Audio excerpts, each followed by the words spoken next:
Hey guys, I have a extremely special episode today. We have season 3 of Silverback Syndicate. We have a returning guest from season 2, my man Jeramiah. The reason why we have Mr. Sullivan here is because last time you saw him, he was interested in the industry, looking at getting in the industry. So now we want to bring it back now that he's got his foot in the water a little bit, see if he has any questions for me, and also want to gain some knowledge on what he's experienced in the meantime. So Jeremiah, how you been, brother? Man, been doing good. Just, I literally haven't seen you since the interview. Yeah. Not in person. A lot's changed since then for me, but in good ways and bad ways, and a lot of growth since then, but it's good to be back. All right, so tell me what's changed. Since we last spoke? Yeah. Well, dude, so 2023 to 2026, I basically turned my life upside down. Got out of the military in 2020 and then was in Colorado, came out here to Florida in 2023 because I wanted to grow as an entrepreneur. Yeah. And so I pushed my life hard in 2023 like a lot of people do. And had some big wins. And then in 2024 was a big correction year for me. So I started taking some losses, and by 2025, I basically was down to the bare bones of my life, just my core people, the core business, and I was in a spot where basically all of everything that I had built that looked successful on the outside was stripped away, and I was left just back to the basics with myself and my wife and just a core group of people. So I went from this high achievers, climb to a correction and a rebuild phase in 2025. And so in 2026, I've gotten through that rebuild and I'm starting my climb again. So that's basically what's happened since then. It's been crazy. All right. So have you done your first detail? No. So when I came down on the last show, I came down mostly because I had guys in my network that were interested in your line of work. And so I was just speaking on their behalf. I personally haven't got into the industry. My business is in leadership, coaching, and consulting. Okay. So I've stayed in that industry since I started it, and that's what I've been doing ever since. All right. So did you guide anybody into it? Into the industry? Yeah. No, I just mean like my following, like my network of people that follow me around. I don't know. I mean, I don't know. Who knows if I tell you, I had some DMs come through our content with people that said, hey, the podcast really helped them, but I didn't keep developing that relationship to see, hey, did you take the next step to get yourself a job? At least they took the information and said it was useful. So that was the most important part, just to answer questions. Yeah. And that's like the great thing about social media, is that you build some good relationships, but you get this, you just help a lot of people unknowingly, So when it's been a while since we spoke. Yeah. But there was a handful of people that came through and said, hey man, the show really helped me. Thank you so much for taking the time out to do that. And some of them said they were going to reach out to you. I don't know if they did or not. I've gotten responses from so many different type of people. They don't ever tell me their source. Yeah. They just reach out. And there is a big market of former military guys. There's a guy I got hit back to, just popped in my head. Was talking to Serge earlier off camera, and you having the background that you have, and constantly having to sway people on their mindsets and how they put things together. I want to ask you, what typically happens in scenarios recently is a lot of clientele, they're price shopping, right? And when they're price shopping, they're hiring guys with less experience. And then those guys with less experience end up hiring the guy with more experience to help build their team out. And there's been a lot of conflict in these groups because now the leader, quote unquote, or the lead agent of this team is somebody, like I said, with less experience. But then they're giving commands and talking to people who are more experienced than them. And you got to figure out a way to like get the ego out of that situation. Yeah, on a lot of different angles. Now, you being a military guy, there's no room for egos in your line of work. Tell me, how do y'all normally deal with some situations like that? Yeah, so that reminds me a lot of how a platoon dynamic is in the Army. So for those of you guys that don't know, I came in the Army in 2005. I was an enlisted engineer, so I did civil engineer work. But then when I went to Iraq at 20 years old. I turned 20 and 21 there. And while I was in Iraq, I decided I didn't want to have a tape measure and a shovel. You know, I wanted to join the infantry. Yeah. So I changed paths. And so I started off as just, you know, basic labor. And this relates to security because I was basically the bottom rung guy that just came in, you know. And everybody in the military and everybody in the Army was in charge of me when I came in. And so when I was in Iraq, this was 2006 and 7, turned 20 and 21 there. And I was doing a construction site. I was putting in basically a patrol base and for the infantry. And it was like midnight, 2 o'clock in the morning, and there was a gunfight going on about a mile from me. And as I was laying there, I was like, dude, I shouldn't be here putting in this patrol base. I should be over there in that action, you know. I wanted to make a difference with my life. So I decided to change career paths, and I put in a packet to change from enlisted to officer, green to gold, and went back to college. So I was a college dropout, and going back and finishing school was important to me. So I went from this labor position to a management role. So I joined the infantry. It was highly competitive. You had to be in the top 10% of your class to get picked for that. And then as I continued to climb, I got around mentors that helped me, encouraged me, and I got a shot to go into special operations. So I went to the Rangers, became an Army Ranger in the 75th Ranger Regiment, and then I was selected for a specialty platoon inside of the Rangers. It was called, I was in the Bad Mothers platoon for 275. So basically what this means is that the Army selected 2 Ranger platoons to go overseas and to go do high-value target raids against targets that the United States wanted, right? So I went from the bottom of the barrel in the military, you know, kind of like playing flag football, if you will, to playing in the Super Bowl. And that was a big jump for me. After I got done with that assignment in special operations, I went on to become a commander. So I went back to the regular Army and I led a 130 soldier infantry company. That company had 4 platoons, so 4 teams of 30 to 40 people on it. And each one of those platoons is ran by a platoon sergeant and platoon leader. Yeah. Long story short is that the situation that you're reminding me of is a lot like what happens in the military. This actually, where you have an inexperienced young buck coming up, that person is typically the Army officer, the platoon leader that gets assigned to the 40-man team. So after you go through college and you commission as an officer, for an infantry officer, you're just waiting for the day that you get assigned to that dream job. Give me the guys, give me the infantry platoon so I can go be an infantry officer and, you know, go lead the fight, right? And so when you get down there, you don't know jack and shit. Yeah. You know the academic side of the military. You know what you've studied in books. You have no experience. So you get this brand new butter bar, as they call him in the Army.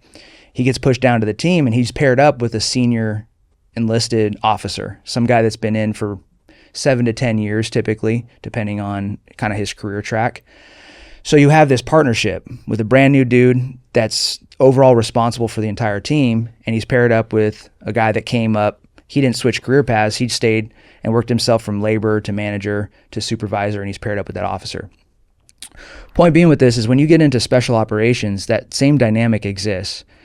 And in the infantry, no matter if you're in special ops or in the regular infantry, there's a lot of ego in that career field because you're pulling guys that, just like in security, they're high drive, they have a high tolerance for risk, they have an appetite for failure, and they're just ambitious, right? And these are guys that are going to be in their 20s, mid 20s. So by the time you get to that career track, you're in your mid-20s, right? So you're ambitious, you're driven, you're hungry, and you've gone through some stuff in your life to where you have some accomplishments. So there's a lot of ego in what you believe in yourself, that delusional level ego, right? Yeah. So, and on the other hand, that you have the platoon sergeant who's built his stuff up through experience, right? So both of them can butt heads quite a bit. But bringing this together with your question is, you know, in special operations, if you have an ego and you don't play well with others, you don't stay on the team. And I think that that's really one of the biggest differentiators for a team that works well and bonds and unites and grows, is that if egos are fine, because you need a big ego to build something big. But if it's getting in the way of the personalities, if it's getting in the way between me and you, it disrupts the entire team. Yeah. So what actually naturally happens in special operations is you have a group of guys that have a ton of ego, but what ends up happening is they value the mission and they value the team more than they value themselves as individuals.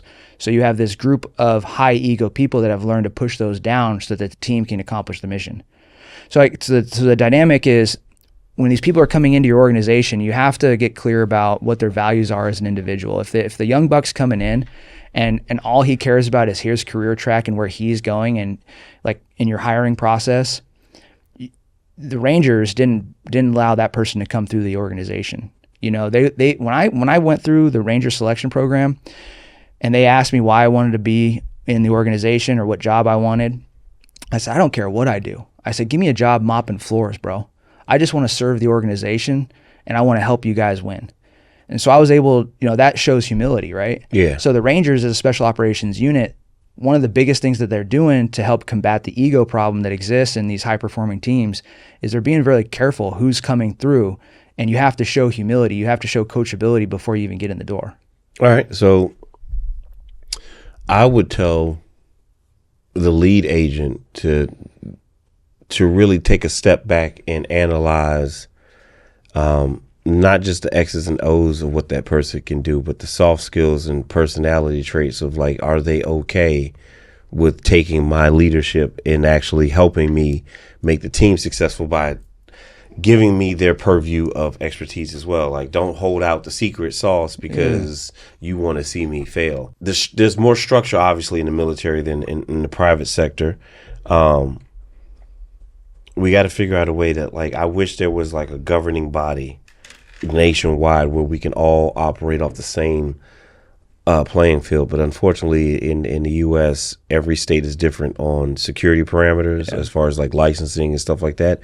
But then there's no form base of like what everybody should go through training wise, and that's what makes it very tricky. I think one of the best things you can do is work and operate with people you've worked with before. Create a group of guys that you train with in your local area on a consistent basis, whether it just be doing the EMT stuff, running that, or doing a gauntlet with the guns and firearms, formation training around the vehicle, getting people in and out the venue. You can do that stuff like on your own. Like, I don't know why guys don't team up and say, hey, Saturday morning, this is what we're doing. Let's go out. We're going to do a little workout circuit. Then we're going to move the client off the X into the green room, keep them on lockdown. Just run plays through your head. It's a lost art form where people take pride in their business. Yeah, they just want to do ordinary shit, not do the extra. It's like, bro, you want to be extraordinary, but you only want to do the ordinary stuff, not the extra stuff. What do you do to keep yourself constantly moving? Because you've tasted success. You drive a nice car, you have a beautiful home, you got a wife. Most people would say, oh yeah, his life is set. Yeah. But then when I watch you online, and I'm not saying online is everything. I do see you constantly saying, going to the gym today, doing this, if you can't do 20 pull-ups, Yeah. So I see you always pushing yourself. What are the little normal exercises you tell yourself mentally to keep going? Yeah. I mean, the biggest thing for me is, like, a lot of times through the content, I'm really talking shit to myself. Yeah. And then that, like, I'm motivating myself in a way, right? But one of the biggest things that we used to say in the military is that complacency kills. Mm-hmm. And I don't know if you're like this as well, but the moment I start feeling comfortable in a situation, it scares the living hell out of me. And so I always want to be on my toes. I always want to have that drive. I don't want to let it disappear in my life. It scares the hell out of me to do that. And I think a lot of guys, a lot of men, they get to a spot where the fire inside of them goes out. Yeah. And, when we've been around death and you've been around combat and you've been around just that life experience, you realize that life is fragile and none of us have enough time. So I don't really see the value in stopping and letting things settle and letting things and getting complacent. I don't see the value in that at all. But for myself, I'm really big on putting systems and standards in my life that keep me moving, keep the drive alive, keep that fire burning. So one of my rules is doing something for my health every day. I have to do something. If I'm injured, that means doing some recovery. Or if I can't access the gym, that means going for my runs. I mean, I had periods in Colorado where I was running 10 miles every single day, 7 days in a row, and I did that for 6 months. And so I've just constantly seek out challenges that push me, and it's in areas that I'm avoiding or I don't want to confront, and that keeps me in this state of hunger and this state of growth that you see online. Yeah. I get lazy sometimes, not gonna lie. And the reason why I get lazy is I'm always going, and I have to force myself to slow down. Yeah. And when I slow down in my mind, I'm like, I'm being lazy. But the hard part is not slowing down too long. Yeah. Because sometimes you get comfortable and you find an excuse like, oh, well, you know what? I need to take a break because I've been doing this, I've been doing that, I've been doing this, I've been doing that. But like you said, you have to do something for your health. That's like the new wave of things that I concern myself with is my health. I'm getting older. I'm not moving as fast as I used to. So it's like, if you don't use it, you lose it. That's like my mindset. I constantly see guys online having heart issues. They're in the hospital. We're getting RIP posts. And I'm like, dude, these dudes is like my age. Like, what's going on? So I'm getting very serious on constantly watching and making sure my health is good. I'm trying to get guys to understand about going to the doctor more, finding resources for insurance, because a lot of times that's the excuse, them not knowing that, doctors will take the cash rate faster than anything else. Well, in your industry, health isn't just important to live a good life and be functional. It's important for your confidence. Yeah.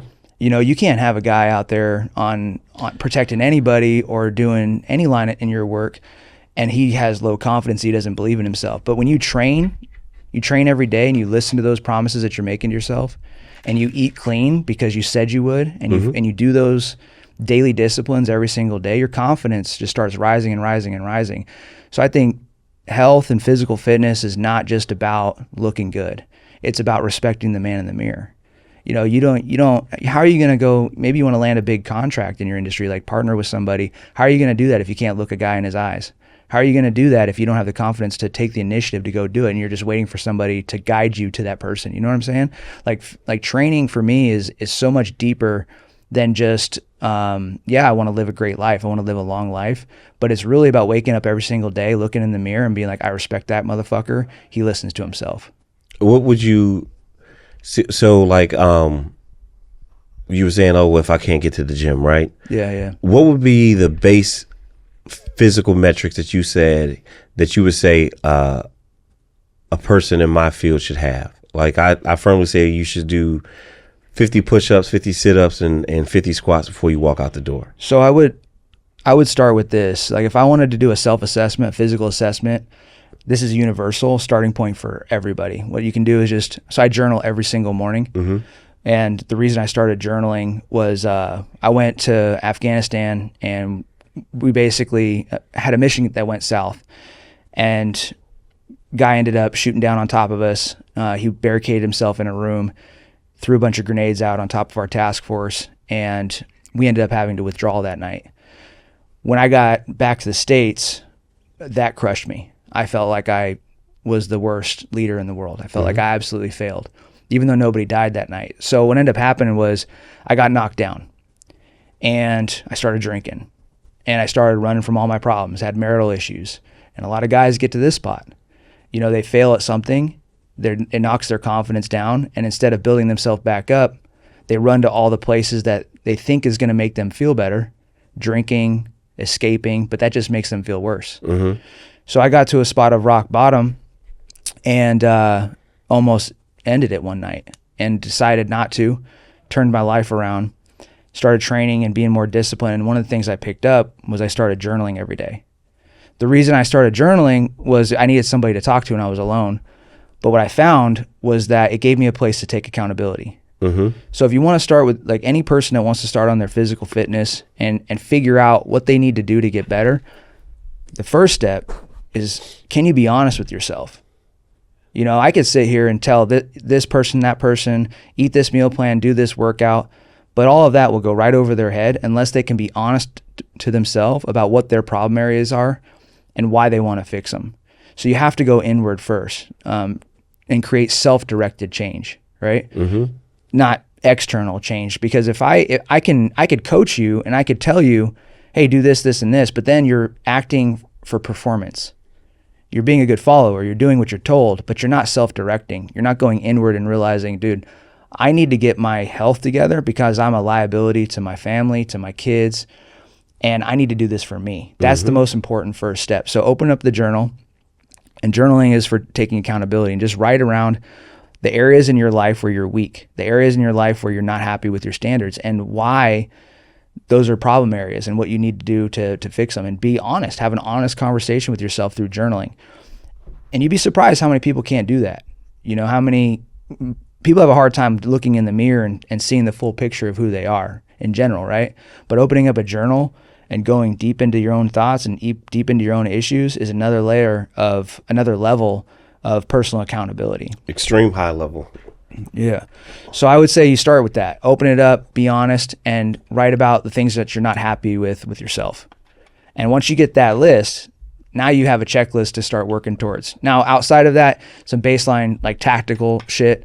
I think that in general, some things that I do for myself.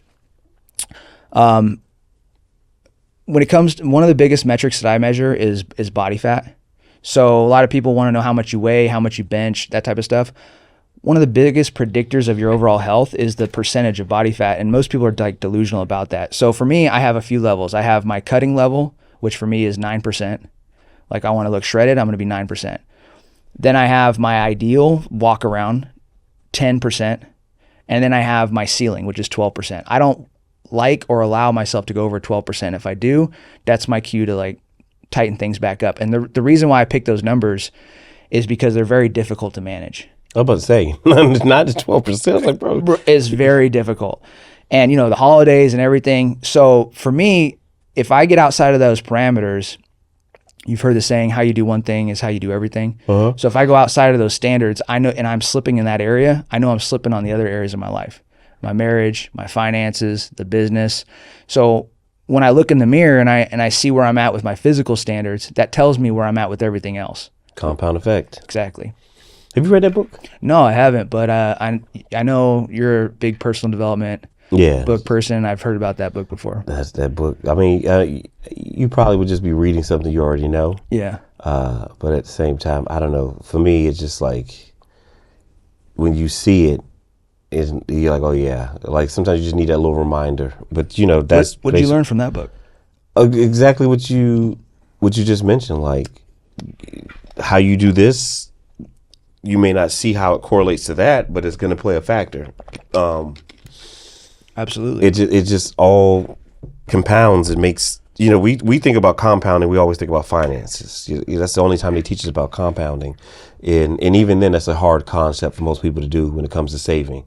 But your time, your energy, you can compound that to make a difference in your life. If you're, like you said, if you're staying outside of your 9 to 12%, then you already know internally and mentally, okay, this is off. So that means it's all trickling down to everything else. Yeah. And that's just kind of like the mindset you have to have, not only with your time, the energy that you put out in the world, what resources you're using, they all play a factor. There was in the book, they talk about like how this one gentleman, he says he wants to lose weight. Right. But he doesn't do anything to lose weight. Then there's another one of his buddies says, yeah, I want to lose weight too. So he starts working out, but he does like little tiny things each day to get better. And then the guy who said he wanted to work out but never did anything, his life is going to crap. You know, he's going through a divorce and all this other stuff because he doesn't feel good on the inside, so therefore he wasn't physical with his wife. Yep. And then that played a factor in them getting divorced, right? 100%. But then the other guy who basically started bit by bit, and he got better and better. As he started losing weight, he started feeling more confident. So why do you think people do that? Why do you think people choose this path where they know something's good for them, but they don't do it? Because it's not given to them. Yeah. I firmly believe human nature is the first instinct is to survive, right? Yeah. You know, but surviving for me is not surviving for you. You get what I'm saying? Yeah. What satisfy me may not satisfy somebody else. So we look at it from a point of, okay, this is what I like, this is how I do things, this is what I need, right? And because society will say, oh, you're successful or da-da-da, then we'll look at everybody else who is quote unquote not considered successful and be like, well, why can't you do what we do? Or why won't you do it like this? And it's not what they want. What you said is so powerful. I think the reason why most men's lives they suck so bad is because they make decisions from survival and not vision. Mm-hmm. You know, and when you have a guy that knows he needs to get his health in order, his finances in order, his marriage in order, his every area of his life in order, but he still wakes up every single day and he ignores those things and he reacts to whatever fires he has going on in his life. He's choosing to put out the fires based off of what he believes is going to keep him alive. Survival. Yeah. And the compound effect doesn't cause growth when you're just dealing with survival. You're essentially it's like a ship that's out at sea with a hole in the ship. You're just trying to fill the holes over and over and over again, but you're not even really repairing the holes. You're like just throwing the water overboard, but there's still a hole down there that you're not fixing. Exactly. You know what I'm saying? It's weird, right? So like, are you good at pool? I shoot pool. Okay. So, I used to work at this club and they had a pool table in it. Mm-hmm. You know, pool sharks come in there and they're hustling. And so, you know, when it gets slow, sometimes you end up playing pool. And I wasn't very good at pool. Yeah. And one of the managers of the club, he's a big time pool shark. He's like, look, your problem is you're only looking at the shot that's right in front of you. You're looking at the easy shot. Yep. The easy shot is easy and it's not going to get any worse. It's always going to stay easy. Stop looking for the easy shot. Start knocking in the more difficult shots first. And then come back to the easy because you know it's easy. Yeah. It's going to be there. Yeah. Yeah. So 100%. I started going for the longer shots and I got better at the game. And I realized that pool wasn't just about knocking the balls in. It was actually about visualizing, taking those higher risks early so that you could set yourself up for the smaller baby steps that you just got to tap in. So everything that you got to hit hard and take time to really measure out, you got to hit it. You got to guarantee that when it bounces off this ball, I want to bring it over here so you can set up the next play. It was all about setting up the next shot. And when you first look at a pool table, you don't think like that until you actually have to play the game. Now, sometimes you can win by taking the short shots and then you knock in a couple long shots and you'd be good. Yeah. But in order to be consistently good and play at a high level, I had to learn how to take the long shots, the more difficult shots, and bounce off those difficult shots to set up the next shot to make everything else easy. You had to expand your vision. Exactly. And it's almost like that's how life is, right? People wake up, they see what's right in front of them, and they go for the easy kill. Yeah. You ever play Big Buck Hunter? Was that an old game? Yes, it's a shooting game. Okay, yeah. Right? So I used to play that game all day in college, and it's the same concept. Yeah. They're always going to show you the easy one first. Like, there it is right there. But you don't get nothing when you shoot the easy one. Now, if you shoot that one that's a little bit further, you get a little bit more. But if you can shoot that one in the back, then you're going to get all the points you want. But you got to be patient enough to wait for that one in the back to come close enough for you to take it out. Yeah. Right? And that's how people survive. They just want to eat. You know, when you wake up in the morning, you go straight to the fridge. That's the easiest way, right? But 50, 60 years ago, in Indiana, you didn't just wake up and go straight to the fridge. You had to wake up. You had to go outside. You had to grab the eggs, come inside, do things. So that's why people were healthier and more active back then because you had to do more to get to where you were going. Now we have everything given to us. Everything's like catered to us. Success is catered to us because there's some guru saying, hey, I'm a millionaire and this is how I did it. And now everybody thinks if they just follow this little pipeline that's just it. They don't think about the in-betweens. They don't think about the long shot. They're looking for the easy kill. Yeah. And then they settle for that, and their mindset is cool with that. They don't want the hard work. They don't want the gratification that comes from working hard. I get gratification just from cleaning my room. Oh yeah. Like seeing it as a mess, and I put everything together, and I look, I'm like, like, yeah, now there's balance. Yeah. It's just weird. Like you have to find people, like you said, who take the ego out and just are high driven and want the results. And when you're one of those people, you look at everybody else like they're crazy, and they're looking at you like you're crazy. Yeah. There's been plenty of times that I've heard people see somebody in a Ferrari and talk crap about them, like, yo, why would you waste all that money on that car? Or da-da-da-da, it's too small, blah, blah, blah. You don't think, well, damn, I wonder what he did to get to that Ferrari. I know. It's stupid. So like, you're more concerned about the wrong things. You're not looking you're at asking the wrong question, bro. Exactly.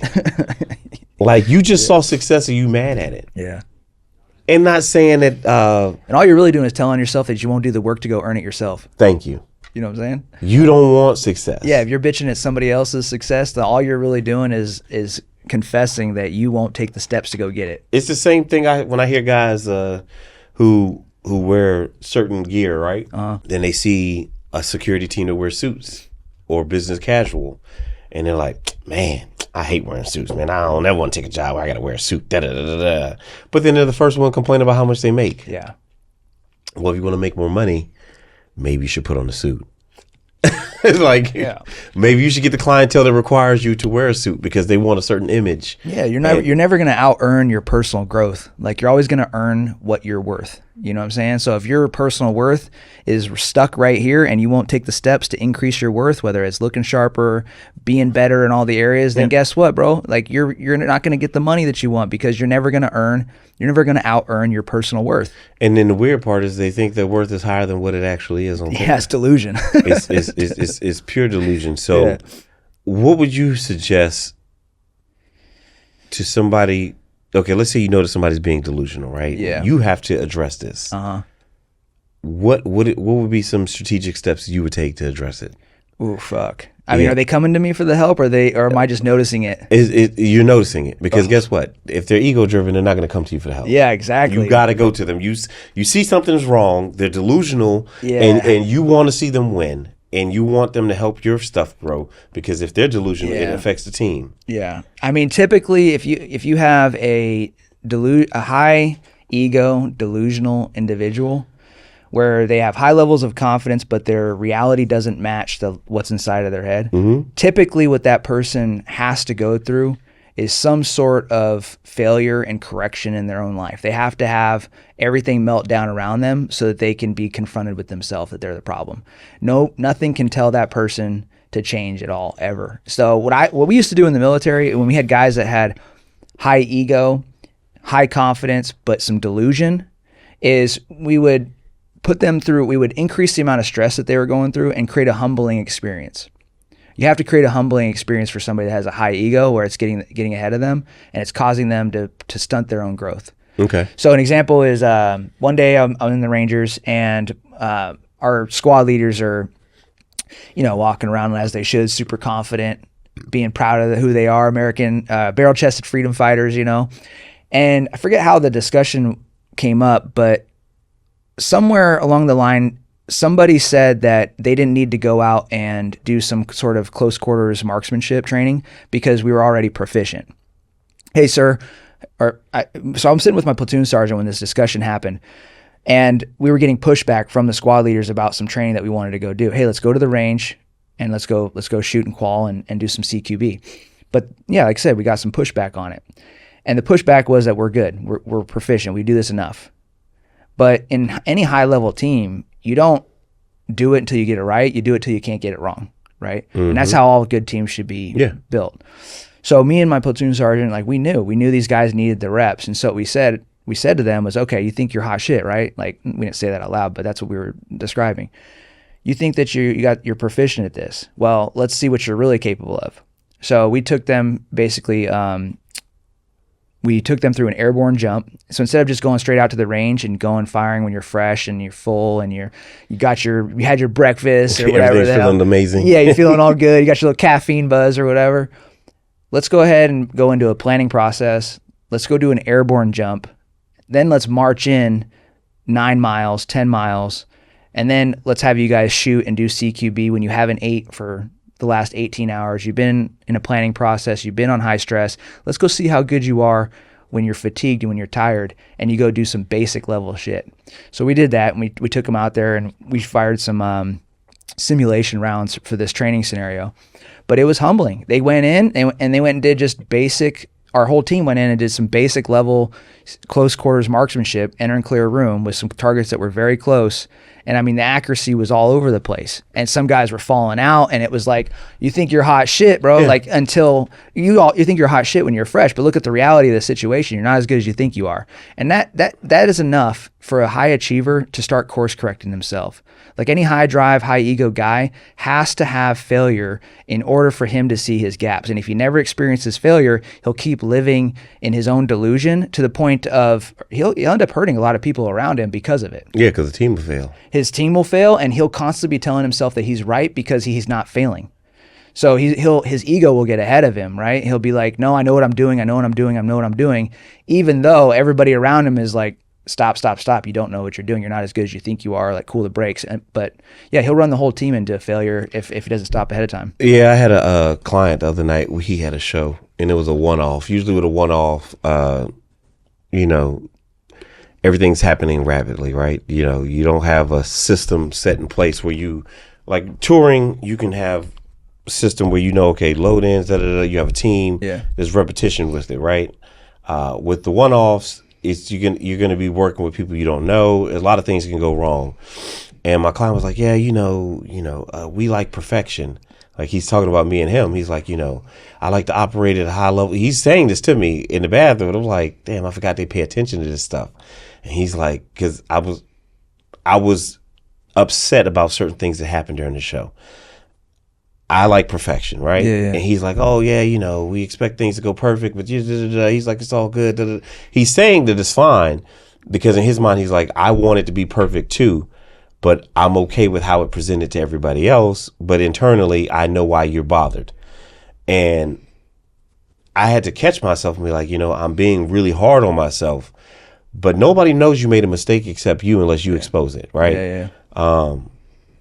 But at the same time, I cannot not be dissatisfied. Like, I can't just say, oh yeah, we did a great job, and no, I'm always looking like, okay, this happened. What can I do next? Well, why did this happen? Where did I mess up? Like, we had a moment where a fan was lingering in an area too long. So I asked the venue security to get that person out of there. The fastest way was them throwing the person on the elevator, which meant now me and the client have to take the stairs. We get to the top of the stairs. My client's like, man, you should have kicked that girl off the elevator. and I said to him, well, I didn't want them to have an opportunity to engage you again. Yeah. Because it would have been, it would have just been really bad and awkward. And in my mind, I'm like, damn. All right, now I know. In that situation, isolate the threat and worry about the convenience of the client. Okay, get them off the X and put them in the elevator instead of vice versa, because he'll be more pissed off that he took that walk up the stairs than taking a moment to say, move this person out the way, and then I get on the elevator. Okay, note to self. And I know a lot of people will think, oh, at the level that you're at, who cares? That's no big deal. But to me, like, that bothered me for like 48 hours. Like, I can't believe I should. Self-correction, I guess you could say. And to me, the way you said it, like them not hitting those targets, that's how I feel right now. I feel like I didn't hit those targets. We did the show was the 8-mile hike, and then we went through the meet and greet process and all this, and I dropped the only ball. reason a high achiever gets through failure is by grabbing the lesson. But if you're stuck without the lesson, you need retribution in your life, right? Like, you need an opportunity. Like, there's a difference between revenge and retribution. Revenge is like super emotional. If you did harm to me, I'm gonna go take you out, and it's gonna be an emotional experience, right? Yeah. Retribution is, this is law and order, right? So a high achiever, when they fail, they need the lesson and they need retribution. They need to figure out, what is it that I learned from this, and then where's my opportunity to go implement. If that process never happens, they'll stay stuck in that same 48-hour cycle that you were in for years. You know, one of the things I work with a lot of people, or with entrepreneurs on, even veterans that I work with, just the high achiever type, is bouncing back from their failures. Because the more time you spend thinking and dissecting your failures and how you failed as an individual, the less you're focused on building and creating and expanding whatever it is that you're doing, right? It's like an attention game. If my attention is on failure and all I'm doing is reliving the experience over and over and over again, I'm not becoming better. My attention is not on my next step for growth. It's like the Ranger mission that I was on. That mission that I went on was, I mean, you know, they say war is a boy's dream and a man's nightmare. And when I went in for my last Ranger mission, we went in thinking we were high confidence, high ego, thinking we were going to wreck shit. And we got in there and it was horrific, man. I mean, the guy literally was throwing grenades out of a 2-story building on top of Americans, on top of Afghans, and there were all sorts of casualties that we had. One of the team leaders on our team lost an eye. You know, he's in his 20s, and you know, guys got concussed, and we withdrew that night. And for a Ranger, withdrawing coming off the X is like a cardinal sin, it feels like, right? You're never supposed to retreat, but we were outmatched, man. There was a point where there was just a handful of Americans that could go back into the Afghan compound and clear it. And we went out there with like 80, I think it was close to 80 people on target, Afghan and American. And our fighting force, the lead fighting force, we only had 5, maybe a couple more, capable Americans that could go back in, with myself included. And we had to have a hard discussion. Hey, do we push back in and we go try to clear this thing, or do we pull out? And my commander made the call for us to take off. But the point is that obviously I'm still talking about this mission today, and this was 2016. Still bothering you. Still bothers me. And I think about this all the fucking time. But the only way I was able to move past it to some degree is I've gotten the lessons from it. And my biggest lesson from that last Ranger mission is that, you know, preparation is what wins wars. And every single day, no matter if you're in the security field, if you're in the military, if you're a 9-to-5er, if you're a mom or you're a dad, every day that you wake up, you have an opportunity to prepare for the war that's ahead. Yeah. And most people are waking up and they're not preparing. They're being laissez-faire. They're being complacent until their last Ranger mission happens, and then it's even a worse scenario than I described. That's why the ladies in the business are so extremely important to me, because their egos work different than ours. You know, a high-driven woman in our line of work, or any business where they're trying to be better, Are they more coachable? They're more coachable because they're used to the world telling them what to do. So even if they do have an ego, they usually are very good at playing coy. Yeah, they know how to work it internally in order to receive it and work with you on the dance with you almost. And not just that, they're more attention to detail and nuances. I agree. Yeah, I see that with clients that I coach. The female clients are typically more coachable right out the gate. With a guy, it takes a lot of work. He has to really humble himself before he comes in and takes direction from another man. That's why one of the best things that I take notes with is I deal with all these venues, and I'm really cool with the operational side of things because they're run by women. Even if the woman doesn't have an EP background, she has a skill set that I can use to my advantage, because she's going to have all the bullet points. She's going to have, she's going to take notes on the routine. I've never not seen somebody on the operational side, whether it be the director or their number 2, where they're not taking notes. Like the women, they're always taking notes. They always got to pin out. They're prepared to take on the task based off of handwritten notes and details of what to remember. And I don't have to repeat myself. I can come, and they'll correct me. Oh no, you said that. I was like, you know what? You're right. Yeah.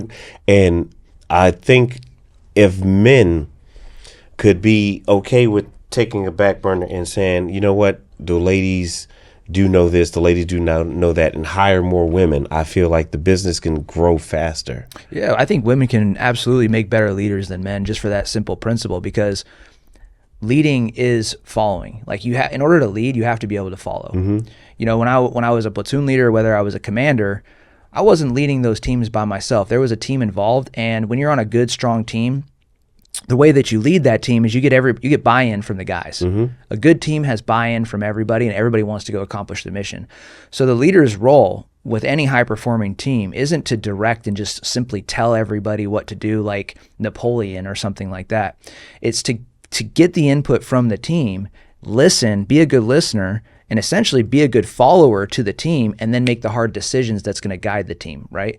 So, if you have that high ego guy that is not able to follow, he's going to come into a team and he's going to be directing and telling all the time, but the team's going to fail because there's no buy-in. And not only that, but like he's not actually going to be creating a scenario where he has the full picture of what's going on, because all these people around you, they see different angles of the whole situation. So you're not listening. Yeah. But women in general, they listen better.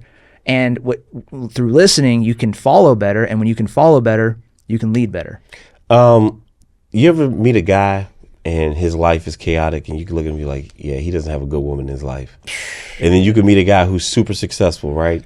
And then one day he goes, oh, this is such, and he introduces his wife. And you look at his wife and you're like, it all makes sense. Like it's always like that. I laugh because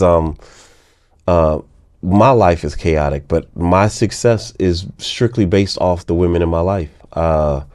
And it's something that I say it all the time, and I praise them for it. My mother, my kids' moms, my daughter's mom, my son's mom. Yeah. That my household is run by nothing but women. My daughter has me in a tailspin. She's 19, but she's been raised by these 3 women, so she has that type of chip on her shoulder too. And it's like, fellas, don't be afraid to utilize your ecosystem, because you can't be great in this world without people having your back. And you should take heed to the woman that you love, or the woman who've invested in you and made you a father, or your mother. Like, these people can carry you to the next level, because we all need love. We all need guidance, and you got to have people in your corner who understand your ego, but also know how to manipulate you in a way to get you to sit down and pay attention and relax. And whether guys want to admit it or not, we listen to women more than we listen to men. Yeah. The message comes better from a person who's known to be a nurturer than the guy beating on his chest. So when I honestly, like, I get nervous if I'm doing an advance and I'm on this email chain with all these people and there's not a woman speaking on behalf of the venue. I'll be like, oh, this is going to be a horrible show. Yeah. This is going to be a terrible show, because that means there's no structure. And I've seen it. I've seen when these guys get in these positions, they only want to hire men because it's easier to work with for them, and they want to say their sexist comments or their male chauvinist ways, and they can't have women around because it's not kosher. They can't have women around because they're the problem. Yeah, exactly, because it's not kosher for them. Yeah. And then it falls into line with their work. Yeah. Their work is not on par. Like, I can't even deal with them. I don't even want to deal with these shows no more. Yeah. Or you get blacklisted, like, oh, don't go to this venue because you're going to have to deal with this, and this. And it's ridiculous. So take advantage. Yeah. You got to build a team, man, in your personal life and professional life, and you build the yin to your yang. Like me and my wife, I met my wife. We were both soldiers, and I met her when I deployed to Iraq at 20 years old. So I turned 20 and 21 in Iraq, and I met my wife there, and we became friends. So she used to work human resources. Mm-hmm. So she was in the Army, but her job was to basically fix your promotion points if you're putting in for a promotion, print out new ID cards, and she did this for the entire base that I was at. So I used to find excuses to go up there and start talking to her, and I was doing my job and whatnot. After about 6 months of being friends, we started dating, and then we got back to the States. And we've been, that was in 2006 and 2007. So we're closing in on 20 years of being together with me and her. And I'll tell you, one of the things I call her is my azimuth, mm-hmm. right? Because when I'm going and I'm bumping my fucking head and I'm trying to figure out whether to turn left or turn right or whether I should do something or do not, she's the sounding board. It's like, hey, babe, like, tell me what you think. What are you feeling right now? Yeah. What are you feeling about this situation? And like, those insights matter so much, man. But that only happens when you pick a good woman, because there's some bad women you could pick out there. There's some bad men you could pick out there too. So it's the catch-22. Your partners can really make or break your future. But you attract who you are too, right? Like, you know, whenever I brought in probably a chaotic woman into my life, I wasn't the most confident and stable and secure me. I was an insecure me. You know, when I brought in, and you can slip up for sure. You can bring in a chaotic partner and not know, and sure, and they can get into your life. But no, but you do make a very real point, and when you say it out loud, I'm like, damn, yeah, you're right. Because I immediately thought about my own personal life experiences, and you're right. When you attract what you're looking for. 100%, and who you are. Whether you want to admit it or not, you attract who you're looking for. In my young, wild, reckless days, the women who accepted the recklessness were on the same wavelength. Exactly. And when I decided to be serious about certain things, the women who accepted it were serious women. I know I wasn't attracting the toxicity. Yeah. You know what I'm saying? Because I wasn't putting that out there. So you're definitely right. Like, whether we want to admit it or not, if you don't have a good woman in your life, it's because you're probably not putting out the pheromones of a good man. Life is a mirror, right? Yeah. It's the outer world is a reflection of the inner world. Whatever you have going on inside of you is what's projected and created in your own reality. So, like, you know, when I was an enlisted soldier at the bottom of the military, I really didn't have a big vision for my life. I really didn't think much of myself. As a matter of fact, I was a quitter. I quit on myself. And so I just picked a job that I thought made sense, right? I was on this level frequency right here. What makes sense for Jeramiah? So what did I do? I picked up, signed up with the military, joined in, became an engineer. Just seemed like a logical path. I wasn't ambitious. I wasn't a dreamer, but I attached to the frequency that I was focused on. And my life became that representation, but it was what was going on inside of me that created the life. I thought this engineer path made sense. So my life became that. It was inner first and then outer. And then as I got into special operations, the big shift for me was I got deep into personal development.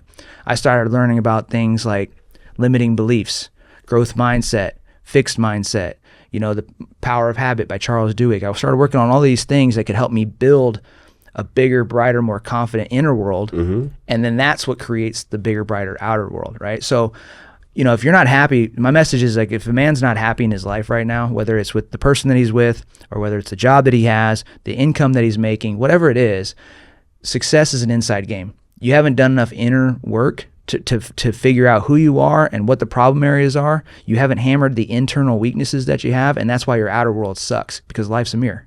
Yeah, you give me a lot of flashbacks. I remember when I was playing basketball overseas, and when you play overseas, you're gone for like 8-9 months. You're home for like 2. What was this with? I played basketball in my skinnier days after college, and I was playing the Euro League circuit. And I remember I was young, and I had met this girl named Joanne Godioso. Never forget. She was the first woman I had ever met that like kind of smacked me in the face with reality. Yeah. Because I was like, yo, I like you. She was like, yeah, but you're not consistent enough for me. Oh. And I was like, what? Yeah. Like, what does that mean? Yeah. Like, I was so immature at the time. I was like, what does that mean? She hit the behavior with you. She didn't hit looks or status she hit consistency. She said, you're not consistent enough. Like, and that word hurt my feelings and my ego. Like, she ripped me to shreds with that.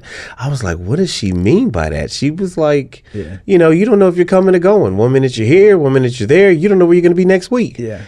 And I understood where she was coming from, because she was probably one of the few people I had met in our age group that she was like, oh, this is what I'm doing. I'm doing this. I'm doing that. She had a house, a career, a car that was paid off. And she was all of what, 23, 22? Oh, wow. Like, you know what I mean? And I'm over here like, oh, I'm a ball player. Come on. She's like, well, you're not consistent enough for me. And I was like, what the? And that's what when we talk about, like you said, you attract was the mirror. My mirror wasn't attracting her. She was like, no, you're not consistent. And that was when I had to like look at my life and be like, okay, how do I become consistent? Like, what is consistent? Like, how does that work? Like, is that even something I can do? She gave you the truth, and then you went to work to fix it, though. So that's good. I had to look in the mirror. Yeah. So then once I realized, okay, what I'm pursuing is not allowing me to be aligned with what I would traditionally want. So now I got to fix my mindset of how my lifestyle is going to be at this point in time. I can't ask these good women for something that I can't provide because they need consistency. You took accountability. Yeah, so now I need to sit on the sidelines and figure myself out. So then I played the single role for a little bit.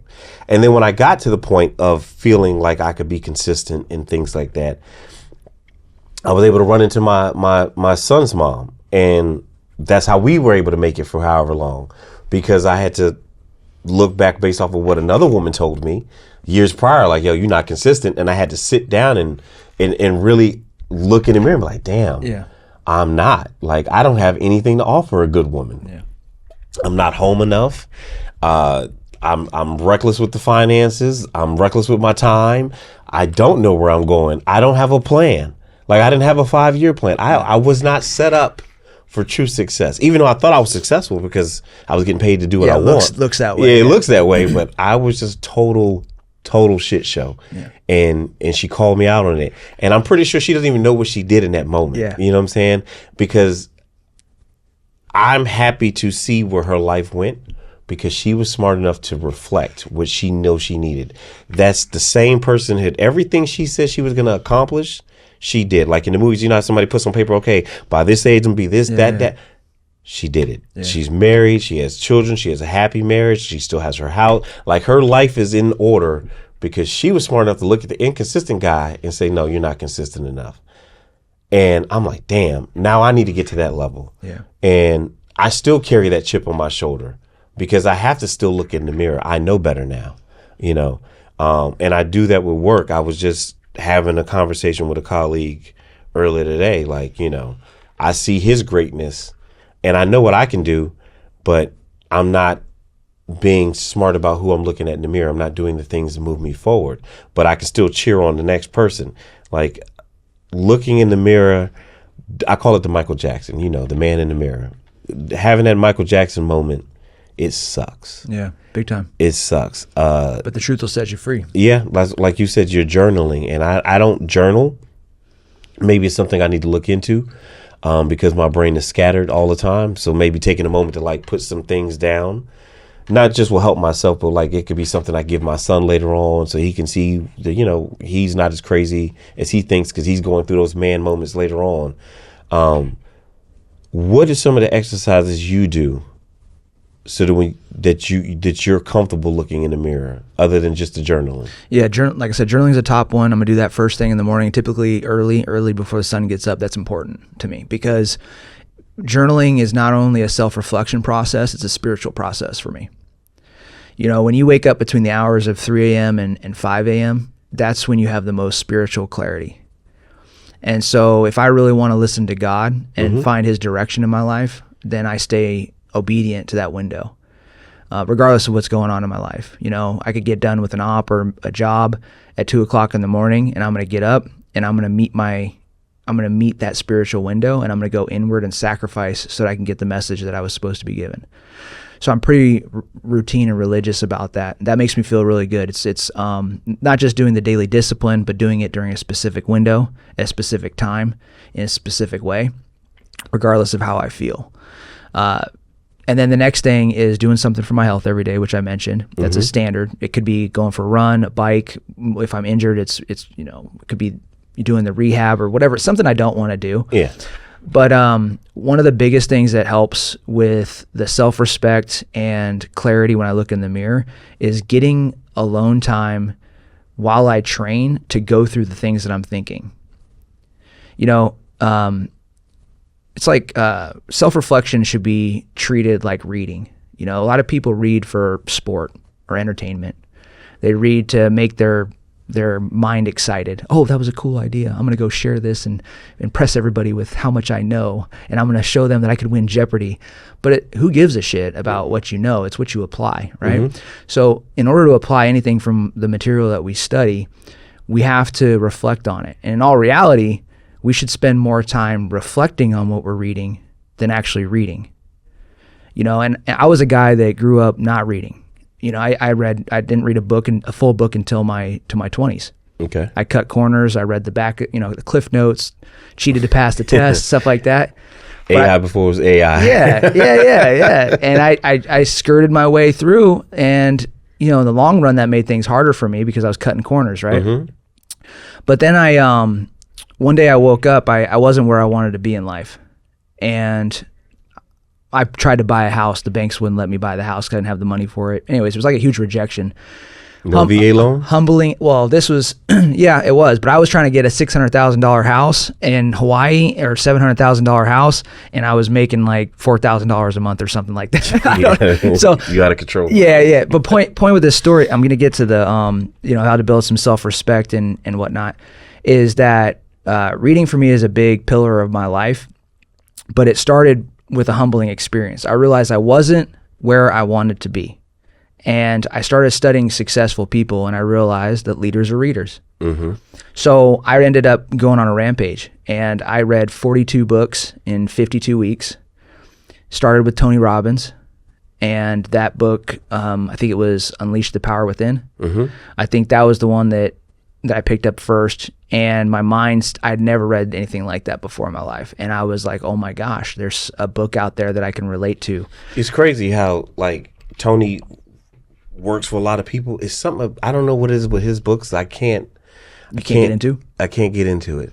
Yeah, I think with books, I've seen, a lot of people fail with reading books because they read off of recommendations and they read off of expectation. Like, oh, you should read this book because so-and-so said it was good. And it was like, they're like, yeah, I should read it. But I think that the best books find you. Yeah. So if you haven't found his book, maybe it wasn't the right time. You know what I mean? Like he might be a good author for you, but it might not just been the right time for you. There might be something up ahead where you pick it up. But point is this was the right time for me. I picked it up. I don't know what made me pick it up, and to go from never reading a book in my life to reading 42 books in 52 weeks changed my whole identity. Mm-hmm. Changed how I thought about myself. And I was a guy that built up some success in the military, some small wins. But I had a humbling experience, a failure of trying to buy that house. And this is what I recommend for every guy that's out there is once you go through that humbling experience, is like, you got to realize, like I did, your way is not working, bro. You know what I'm saying? Like, you got to look at your situation and realize, dude, you tried to do X, Y, and Z. It didn't work out. Look at your fucking life. You are in your 20s. You are in your 30s. You are in your 40s. And you are not where you said you were going to be. Whose fault is it? Whose motherfucking fault? Your way does not work. Accept it, dude. You know what I'm saying? It's like the guy, they'll tell you he knows all the ways to get in shape, and he's 400 pounds, and he's just, he doesn't wake up on time. He orders Uber Eats for every single meal. He's just a train wreck. And he's like, yeah, I know how to get in shape. I know how to do it. Yeah. And I'm like, no, you don't, bro. You don't know how to do it. Look at you. I hated when I used to box. I always knew I was going to beat somebody's ass because I would look at their coach. Oh, yeah. And if their coach was out of shape, yeah, and I was like, oh, yeah. There's a lot of truth to that. I'm going to kill him. There's a lot of truth to that. I'm going to kill him because my coach may not have been a big guy, but I promise you, he looks like he's in shape. Yeah. He looks like he's taking care of himself. So I already know whatever he's teaching me is going to take care of me. Whatever that guy's over there learning, he didn't learn the full spectrum. Somewhere he took a shortcut. Yeah. Because his trainer took a lot of shortcuts. Look at that belly. Yeah. Like, that's a big dude over there training. I'm finna kill his ass. Life's a mirror, right? Yeah, I'm finna kill his ass. And it worked in my favor, thank God. Yeah. I found my old boxing book, so the record still stands. Yeah. So I guess to get to the shortest, some things that help me build self-respect and that can help the audience build self-respect. Like I said, reading is one for me because it's something that I avoid. The things that are going to build your self-respect the most are the things that you confront that you're avoiding. The things that you're confronting or the things that you avoid and you confront is what's going to build your self-respect the most.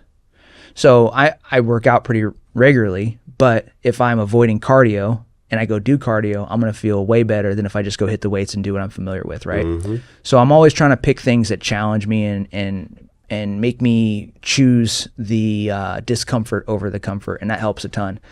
But really what it comes down to, building self-respect really just comes down to the habits that you install into your life and following them no matter what.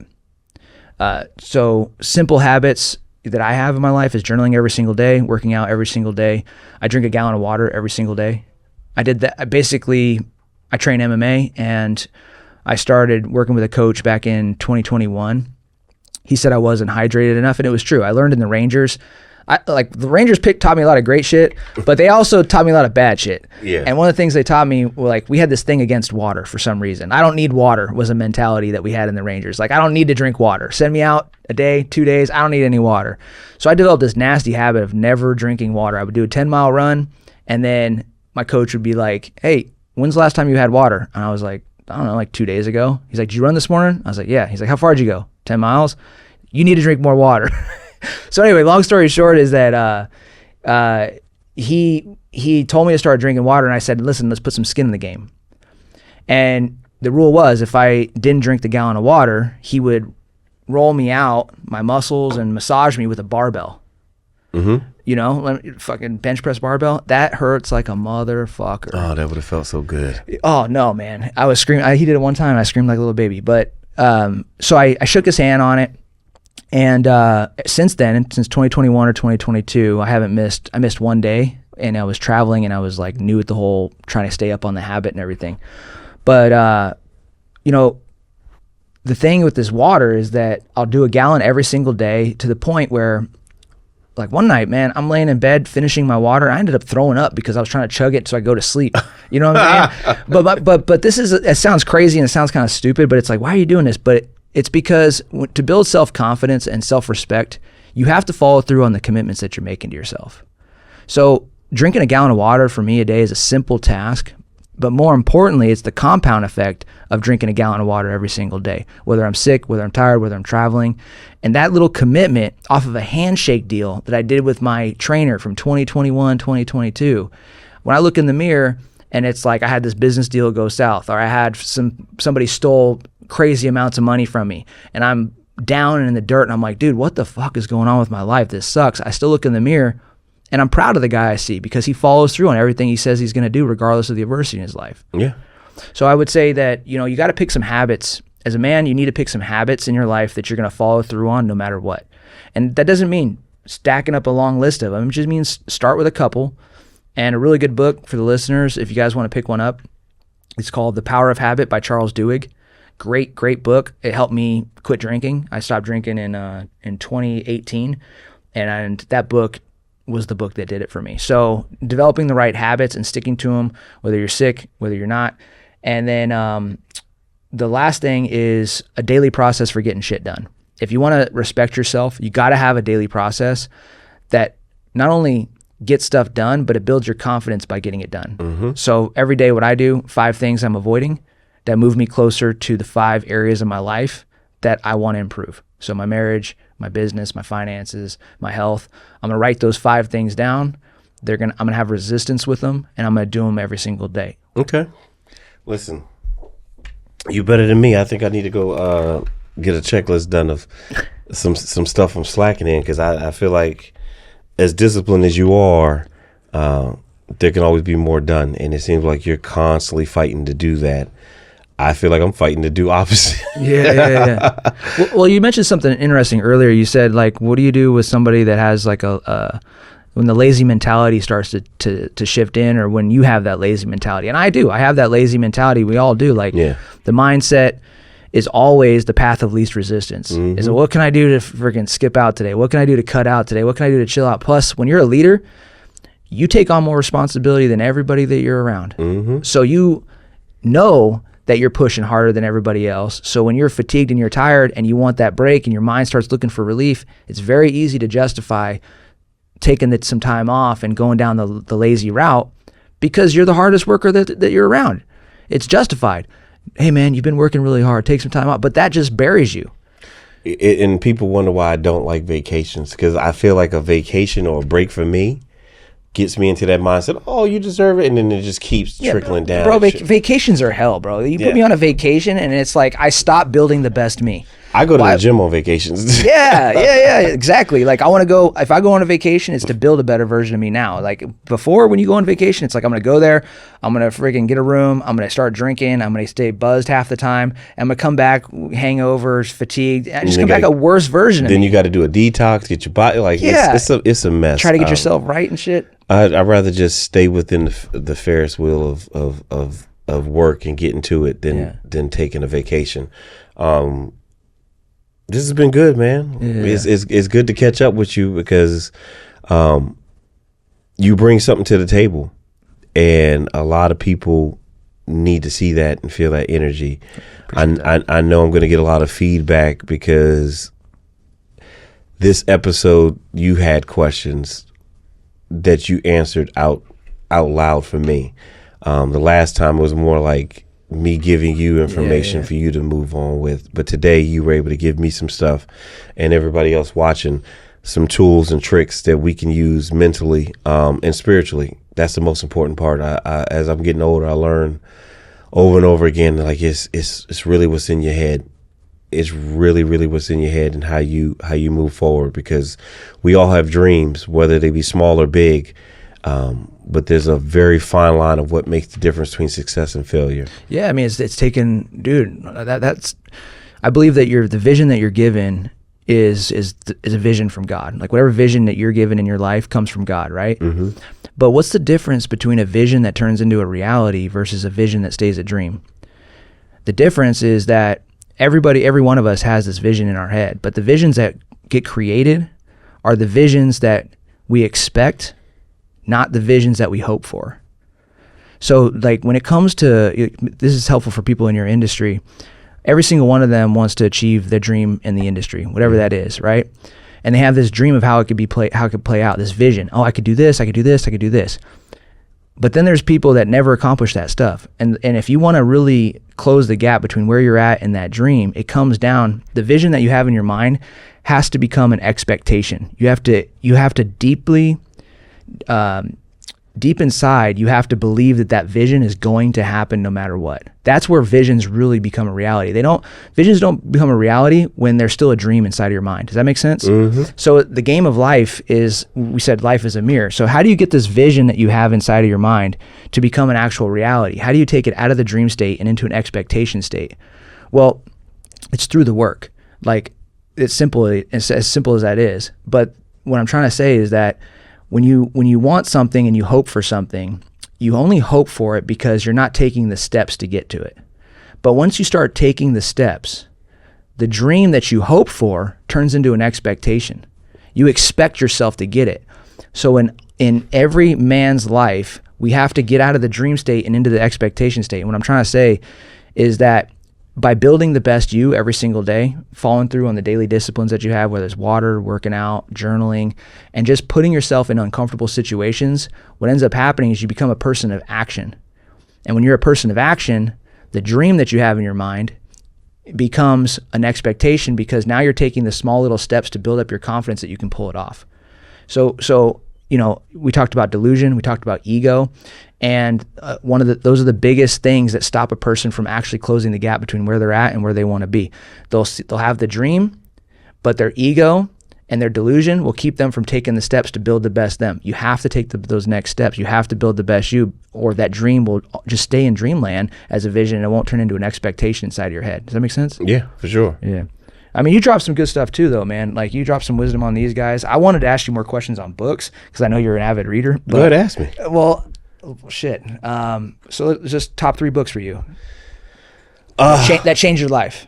Well, the Compound Effect is my go-to. That secured what success would require to me. Like, it was like a real breakdown. Like, yo, you may think these things aren't connected, but they are. They're all aligned. So that was a big one for me. Another book that, it was a game changer for me, but I feel like it was a tie-in. You have Think and Grow Rich. That was a big one for me. It's a classic one. Yeah. Did you have an easy time with that book when you read it through the first time? Yeah. Really? 'Cause that book I struggled with. Yeah, to me, it felt like it was just common sense being said out loud. You know what I'm saying? Yeah. Like, sometimes common sense can sound better when it comes from a smart person. Yeah. That was a big one for me. The Art of War always stands out to me. The Bible was an important book for me. Here's an interesting question for you about books, and it comes to these guys building their careers. Is I take you as like a really, really smart person. And what ways did you start reading early? Yeah. It's so funny. My mother made me settle in on Hooked on Phonics early. She was very big on education. She didn't give a fuck about sports. My mom, like, yes, I played sports, but she didn't care about none of that. She pushed reading on you. you guys. It was always about education. So Hooked on Phonics was very big in my house. Like, you know, I grew up with a brother with Down syndrome, so he didn't speak early on. So we had a bunch of speech things in the house from when he was younger. And then the Hooked on Phonics was for me. And then I had Miss Swinford, my second grade teacher. She was like, I know you know how to read, but I want you to be able to read comfortably. So she was doing treasure hunts for me after school on her free time. And I was already out of her class, you know. Nielsen Hurst, Their Eyes Were Watching God. That was a very big book for me that changed a lot for me. And as far as like my mind and how I read things and the creativity level that was required for that, I just became obsessed with reading history. You know, historical books, wars, fights, just some of the smartest people I ever met study history, man. Yeah, like I just gotten big, you know, I minored in psychology and I minored in political science, all because it was fun. Yeah. I was just big on reading on history because it always repeats itself. Yeah, patterns. Like, you pick up on patterns. Like, exactly. The smartest people do pick up on patterns. It's all happening again. And, you know, what we like to think that when we defeat something, it's completely gone. And what you learn in history is there's never been a true defeat. The only people who have ever defeated something will be Genghis Khan in Asian dynasties. And the reason being, they wiped everybody out. Yeah. You know what I'm saying? Unless you're willing to wipe everything out, including their history, there's no such thing as defeat. It festers into something else and it transforms into a different type of opponent. So once you understand that you will never defeat anything that you're trying to go up against, whether it be perfection, whatever you're going through, you're never going to truly defeat it. Yeah. It's just going to change into something else. Yeah, like problems. You're never going to go through life not having problems. You're always going to have problems in your life. So just get good at handling problems and keep moving. If you can be good at accepting change, right? Like I feel like that's the hardest part people have an issue with. Is change, right? Tony Robbins said that the more uncertainty you can handle, the happier you'll be. Yeah, if you can learn how to accept change, just like in basketball, if you have a good pivot foot and you know how to pivot, then you have options. Yeah. And you can execute on those options. Learn how to get comfortable maneuvering out of the pivot into these options. I'm really good at moving off the X of everything. You know what I'm saying? Oh, this don't work. Boom. All right, we're going this way.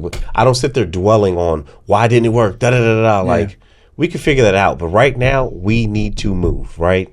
Just like with that mission that you're still upset about, right? The last Ranger mission, yeah. Yeah. At some point in time, somebody had to make a decision to pivot. Yep. You know, instead of doing what we normally do, no, we'll figure it out, keep going. Somebody had to say, you know what? We'll just go this way. Oh, yeah. We had a Ranger. We put up ladders at night to get over the courtyard wall that were like 20 feet high. The ladder broke. You know, and there's a Ranger with all his body armor on, his gun, everything, trying to, you know, what was that old video game? Mario? Splinter Cell? Oh, yeah. You ever play Splinter Cell? Yeah, yeah. You know, he's like crawling through the tunnel. There's like this Ranger at night going up this ladder like Splinter Cell, trying to get in this compound, and it fucking snaps, and he just falls and eats shit. And we're like, oh shit, I guess we're not going over the compound wall. Pivot. Next to the, on to the next. But to the book question, you know, we talked about ego in this episode. I think a good way to, I don't know if we're going to wrap it up or keep going, but either way is, you know, ego will stop a person. Confidence will get a person to read. They're confident they can finish the book. They're excited about it. Ego will prevent them from applying anything they've learned, but it'll also prevent them from getting as much they could out of the book. They'll say, "Oh, I know that already." I was saying it in my head. Yeah. So I'm really curious from your perspective is how do you get yourself out of the "I know this already" mentality, so that you can get what you need from information that you may already know? Does that mean humble yourself when it comes to reading and so applying? I've been applying this, right? Yeah. The first thing is understanding like my perspective is not everybody else's perspective, right? So once you accept that how you see things doesn't necessarily mean it's to be true. Somebody else can see it a different way and have a truth in it. There can be more than one truth, just like there can be more than one lie. You get what I'm saying? Yeah. My perspective and my reality doesn't take away from somebody else's. And the way I say things is not the way they will say it. Right. You know what I'm saying? Like sometimes the message has to come across based off the messenger. I need to be okay with accepting the message regardless of the messenger, because I can't say I'm a seeker of knowledge if the only time I'm willing to learn is based off of who's telling me the information. You get what I'm saying? Yeah.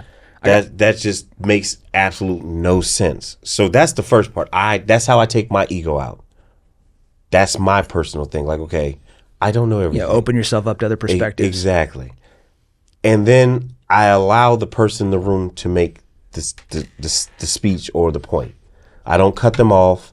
I don't start already thinking on a solution without hearing the whole problem. I don't worry about a solution until I want to hear how they came up with their solution. And you discipline yourself to hearing. Because if you start thinking of the answer while they're asking the question, or while they're telling you the story, or while they're engaging with you, then you're not truly listening. Yeah. You get what I'm saying? You're hearing, but you're not listening. Yeah. I had a military father, and he would be like, look, you hear me, but you're not listening. Yeah. And I don't repeat myself. He was very big. I don't repeat myself. So you better listen Attention to detail. to this one time. And I noticed he would drill us. He would say something and he wouldn't repeat himself. And if you didn't hear it, you better figure it out. Yeah. It's a total military thing. Exactly. So that was a very big thing. And my mom, she had this way of rewarding us. She didn't tell you when the reward was coming. She just watched your normal behavior. And if your cadence changed before she gifted you, then she just take the gift away, because now she knows your natural sense wasn't deserving of what I have in store for you. That's really good. That's really good parenting right there. So I had to create this patience of waiting internally, because I'm like, I need to know, unwrap. I had to create a patience to be like, okay, just sit back and watch how this plays out. And that's how I deal with, I already know this. Even though I already know, like, all right, let me see how you do it. Yeah. Let me see your spin on it. Let me see how you come at it. Another new thing I'm doing, and it's going to sound absolutely insane, I'm watching Asian TV. I'm no longer watching American shows. Everything I'm watching is in Asian TV, Korean, Mandarin, and Japanese, and I'm reading the subtitles. You're like you and my wife have a lot in common, bro. Like, no, she's super smart. She's super smart. She's studying Japanese and shit, and I'm like picking up on what she's learning. Yeah, like the Mandarin is slowing down for me. It's helping my brain speed up, because I got to read and I'm trying to listen at the same time and pick up on the accents. Dope. But what I've noticed about the culture of Asian people, they're very patient. Like extremely patient. The way they write, the way they direct, the scenery, it is all big, but everything is intentional, and every word is intentional. It's like the opposite of the United States. Exactly. Like the way we do our shows is bang, bang, bang, cliffhanger. For them, one season is 40 episodes versus ours is 12, 8. Because in American culture, we're bang, bang, bang, bang, bang. In other cultures, they take their time. Yeah. So I'm learning patience by just changing what I'm watching on TV. You get what I'm saying? Yeah. I'm changing my mindset on cultures, because how I would respond to it, that natural, I'm watching this Asian dude. He has a plan for a plan for a plan for a plan for a plan. Like nothing that's happening is not already thought out by him. Yeah. And it's like, how did he? Yeah. And then, okay, now I'm learning how to accept human behavior. Now I'm understanding, okay, well, if somebody's of this culture, their pattern has to fall in line with this. And it's helping me with work. I'm so chill now. Yeah. Like I'm so at peace. That's awesome. It's just because I changed the TV shows that I'm watching. You said being an avid learner is obviously super beneficial in life, and everybody should just be constantly learning, continuous improvement, right? Yeah. But you said something earlier that ties into this conversation too, which is that, you're like, if I'm being direct, it's like, when it comes to men, how you decide who you're going to listen to. So now we've talked about books, right? Mm-hmm. It's like, how do I humble myself to listen and read this book?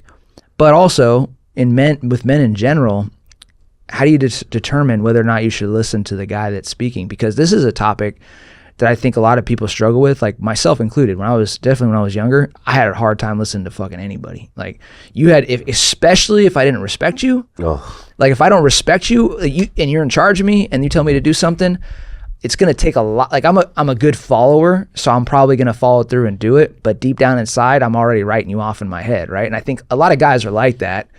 So for somebody that's very studious, learns all the time, reads all the time, and you're constantly taking in information like a sponge, how do you discern what type of men to listen to? It's a trick question, right? For me, I listen to everybody. Ah. I no longer just write people off because I'm like, oh, they don't have nothing to say. The reason why I listen to everybody, because everybody's going to show you who they are. You just have to be listening. Yeah. Right? Yeah. So I don't know you from a can of paint, so I don't know if I should listen to you. But if I don't listen to you, then how would I know? Like, I'm never giving you the chance. I have to listen to you and watch you expose your body language, your habits. Yeah. Let me see if you're bragging about yourself instead of how you frame stuff. Yeah, like I'm reading your energy and I'm like, okay, if I can understand you, then I can dissect what you're doing next. Yeah. You know what I'm saying? So I listen to everybody because I want to understand you. Because if I can understand you, I know I can operate with you. Yeah. Because all right, I see how he is. All right, bet. So this is how you going, okay, cool. So I'm just going to do it like this. Yeah. Because what I don't want to do is I don't want to come in on big energy, big presence, and they're so focused on the presence, they're not letting me work with them. They're trying to work against me just to prove a point for themselves because of how they think they're seeing me or how they think I'm going to come in. Because when people meet me in person, they see the podcast or they've heard things and they'll just assume I'm coming in, oh, this about me. Like, no, I'm really chill. I'm really goofy. I'm really cracking jokes all the time. Yeah. But they don't know that because they have a perceived notion, right? Or they think because of I'm standing next to a certain type of clientele, I must be IAE this way. And that's not who I am. So I come into situations not talking as much. I come in listening. Hey, how you doing? I'm going to pay attention to how you shake my hand. I'm going to pay attention. Are you staring me in my eyes or are you looking at my teeth? You know what I'm saying? Are you speaking to me confidently or are you bowing? Like, does it feel like your masculinity is going down because you feel inferior? Like, I'm reading all of that. Yeah. I'm going to, and that's going to tell me how I can engage you and what I can and listen, can and can't listen from you. I'm not going to listen to you about, body language of a client when your body language is trash. You know what I'm saying? But I do know that you're very good at logistics. Yeah. So I'll listen to you when it comes to that. That you're confident in that you're speaking highly of. Everything else you're kind of like, that's how I determine what I'm listening to and how I'm listening to it. Like, I'm listening to everybody, but maybe you're watching more. Yeah. More or less watching to see if it lines up, seeing if that person's in alignment with what they say. And then really getting under the hood of what type of personality they have as they're speaking and framing things. Yeah, so it's, I don't knock anybody off. Like, I don't just I'm not going to listen to him. Like, I hear him because even a fool can be right once. Yeah. And how many times we've seen the protagonist in a movie where nobody's listening to him, and the whole time he's been dropping gems. Yeah, it's true. The whole time. Yeah. Like, every time you watch like a serial killer movie. Yeah, he's the killer. He's the killer, or somebody's like arrested and there's like an interrogation room and they're saying things and people are blowing them off. Yeah. And he's saying stuff that's important to you. You're just not listening. Yeah. It's good. So I've learned just listen to everybody. Everybody has something to add into the mix. Just how much salt you put in versus vinegar or black pepper or whatever you're cooking with. You can use all those ingredients. Just depends on what you're putting in and what order and stuff like that. So that's how I engage people. We've had a hell of a time today. We can go on for hours, me and you, because you fascinate me with the knowledge and like the discipline that I don't have. Like, I always try to take things from somebody. We got some yin and yang though, man. There's a lot of stuff I'm picking up from you that just like we're like got this mastermind going on. We got this mastermind going on right now between you and I, where it's like just a constant stream of learning going up, So listen, absolutely. As it's going to keep going. So I want to thank you for joining me again today. I'm going to make sure all your links and your bio is going to be plugged in on the YouTube page. This is another episode. This is a round 2. is what I call it, the filler, so we can follow up and find out what's going on in the world. And as you can see, he's still doing great things.